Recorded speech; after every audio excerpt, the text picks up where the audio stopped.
సేకే calls తెల తొలువేవి నువ్వు భలే వివత్సం చాలే కోతల్స్ మాసి మాటల్స్ పొరపడ్డ పాపు నువ్వు మరి అన్యాయం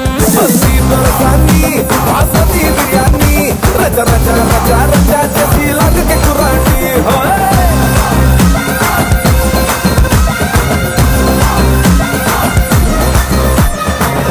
ఎలాంటి కష్టానైనా ఓర్పుతో ఎలా ఎదుర్కోవాలనే విషయాన్ని మహాభారతంలో కర్ణుడి పాత్ర ద్వారా మనం తెలుసుకోవచ్చు. కర్ణుడిది భారతంలో ప్రత్యేకత ఉన్న పాత్రే కాదు, ప్రాధాన్యత ఉన్న పాత్ర కూడా.